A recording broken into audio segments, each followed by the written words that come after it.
Welcome back to the Knitting Crowd. I'm your host Mikey. Today we're going to do the wicker stitch. It's also called crisscross. And today I'm going to show you how to keep it on the right side of the work. So the first time we do it, we're going to be doing a knit stitch. The second time that we go back, it'll be in the purl format and it will create a crisscross. If you wanted to do something like a hat or working in the circular, then you can just do it on the right side format. So just a regular knit instead.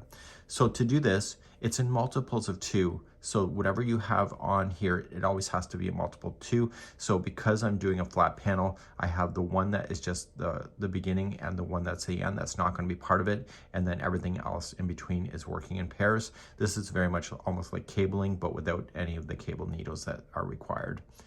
So I practiced a little bit before I'm starting here.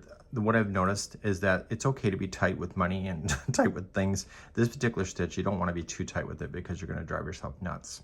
So the very first and last stitch, I'm just going to treat it as a regular knit stitch. And then in the second part of this video, I will show you the purl version. So I'm going to just knit the first one and just be relaxed about it. And then we're going to do the crisscross. So everything's in pairs. So 2, 2, 2, and then I have the buffer here. To do the knit stitch with the first set, you were going to jump the first one and go right to the second, and in order to get it, you have to turn it around. Where you are on camera and where I'm sitting is not the same, so I'm over exaggerating the turning over of this so I can actually see it.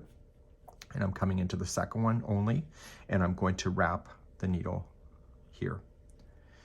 And I'm just going to only pull the yarn through that one that I've gone through and a push up.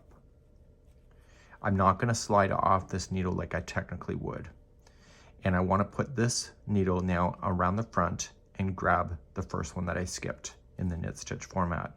So just coming in the front and grabbing that one. And then wrapping and through. So you've now just done the crisscross. You have your 2 on here. So when you go to pull off, you're going to pull off the pair at the same time.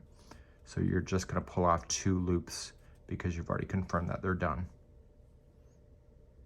Let's show you this again. So to do this, you're going to go to the second one and you need to turn it over to access it, to see it.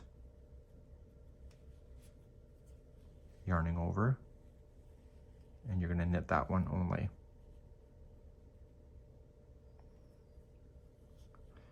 Don't slide off, and you're going to come back to the front and grab the one that you skipped over in the regular knit stitch format.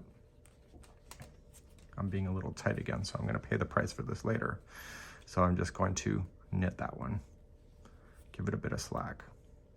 Now that I've done that pair, I can slide off the 2 and continue along. I'll do the next set with you. So skipping the first one, go to the second from behind,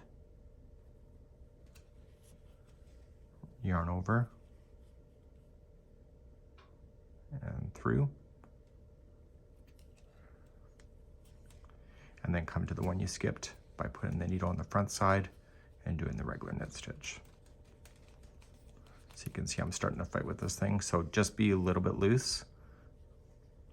My angle and the camera angle are not the same, so it's a bit difficult for me here, but I will get used to it. And slide off the pair. And then finally, the very last one, I'm going to do the knit stitch. So you do want to be relaxed with this stitch because you are doing a crisscross. And so if you have to keep a right side of this, the next time across, when you go to turn, you're going to have to do it in purl format. And so one side will have all the wicker and cross stitch where the other side will not. Let's turn our work and let's show you the purl version of this. To do the purl version, I'm going to treat the first and the last one just as a regular stitch. If you're working in the round, you can do all of this all the way around without having to do the buffer. So I'm just going to purl. And so when you go to do the purl, you want the pairs just like you were on the front side. So you're just going to go to the second one only, and you're just going to pick it off here in purl format. So it's almost easier to see, but if you're tight when you do the knit stitch, it's going to be tight on this side. So you're just going to wrap and pull through that loop only. Do not slide off. And you want to go to the one you skipped and also do the purl for that. Just use your fingertips and just move around the loops if you have to.